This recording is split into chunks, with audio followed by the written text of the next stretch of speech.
नमस्कार विद्यार्थी मित्रांनो, मी राजू सर नवोदय सैनिक एक्सप्रेस या यूट्यूब चॅनलमध्ये आपल्या सर्वांचं सहर्ष स्वागत करतो। आजच्या मुलाखतीमध्ये बाल चिमुकलीचे जिल्हा गुणवत्ताधारक ठरलेले आहेत असे विद्यार्थी पृथ्वीराज गौड असेल, चैतन्य माळे असेल आणि अवनी पथाडे असेल, या तिघांची मुलाखत आज आपण घेणार आहोत। एक नंबरच्या मुलाखतीमध्ये शुभ्रा कांबळेच्या मुलाखत झाली, त्याला प्रतिसादानंतर आज आपण या ठिकाणी या बाल चिमुकल्यांची काय घेणार मुलाखत घेणार आहे। तर चला मग आजच्या मुलाखतीला काय करूया, सुरुवात करूया। आज या ठिकाणी प्रथमतः तुमच्या सर्वांचं सहर्ष स्वागत। आज मला सांगा की तुम्हाला कसे वाटते या मुलाखतीमध्ये आल्यानंतर? चांगलं वाटतंय, ठीक आहे। आता पहिला प्रश्न मी पृथ्वीराज तुला विचारतो, अभ्यास करताना तुला आलेल्या अडचणी कोणत्या? म्हणजे मी पहिलीला आणि दुसरीला गोव्याच्या शाळेत होतो आणि तिसरीला मी बाहेरच्या शाळेत होतो आणि चौथीला मी इथं आलो। दरवर्षी वेगळे शिक्षक असल्यामुळे मला त्या अभ्यासामध्ये गोंधळ निर्माण व्हायचा, म्हणजे अतिशय सुबक आणि चांगलं उत्तर दिलंय। आता 2 नंबरचा जो प्रश्न आहे, अकॅडमी जॉईन करण्या अगोदर गणेश तू काय सांगशील? सर, मी आधी दुसऱ्या अकॅडमीला होतो, तिथं मला वाचता लिहिता येत नव्हतं।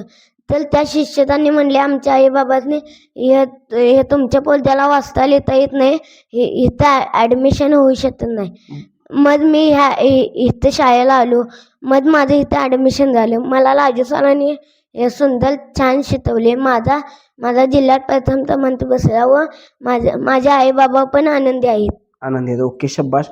तुझे आदर्श कोण आहेत अवनी? माझे आदर्श माझे आजोबा। का? कारण माझ्या आई वडिलांपेक्षा माझ्या आजोबांचं स्वप्न लय मोठं, नवोदयला व्हावं असं। नवोदयला व्हावं, मग ते खरोखर तुला पुन्हा एकदा शुभेच्छा। तू येणाऱ्या 5वीच्या परीक्षेमध्ये 2026ला नवोदयला चांगलं गुण संपादन करून तुमच्या आजोबांचं स्वप्न काय करावंस तू पूर्ण कर। आता बघा, पुढचा प्रश्न कुणासाठी आहे? पृथ्वी, तुझ्यासाठी आहे। अभ्यास आणि खेळ याच्यामध्ये तुला महत्वाचं काय असेल? मी दररोज तर खेळतेच, खरं माझे बाबा झारखंडला असतात आणि आई माझी मुंबईला असत्या, म्हणून त्यांची इच्छा आहे की मी नवोदयला पास व्हावी, म्हणून आतापर्यंत मला अभ्यास महत्वाचा आहे। शब्बाश। पुढचा बघा, गणेश, मी तुला खूप पैसे दिले, काय दिले?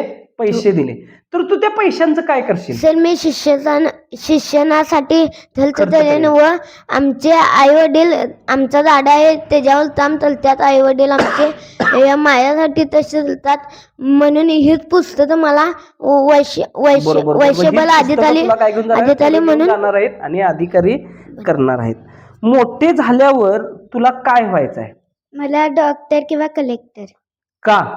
माझ्या आजोबांचं स्वप्न डॉक्टर किंवा कलेक्टर व्हावं। मग तुमच्या आजोबांचं स्वप्न, आई वडिलांचं स्वप्न काय नाही का? आजोबांचंच पहिल्यापासून स्वप्न उराशी बाळगलंयस? म्हणजे लहानपणापासून माझे आजोबा हेच म्हणतात की तू कलेक्टर किंवा डॉक्टर हो। कलेक्टर किंवा डॉक्टर, ठीक आहे। पुन्हा एकदा तुला शुभेच्छा अवनी। आता पृथ्वी, तुला मला प्रश्न विचारायचा आहे, तुझी सर्वात चांगली गोष्ट कोणती? म्हणजे सर्वात चांगली गोष्ट तुझी कोणती, जी आवडती गोष्ट आहे ती तुला खूप जपून ठेवावीशी वाटते? आई वडील। आई वडील, वा। तुझे गणेश कोण आहे? आई वडील। आणि तुझे? आजोबा, आई वडील। आजोबा आणि आई वडील। आजची मुलाखत ही खूप चांगल्या पद्धतीने झाली, धन्यवाद।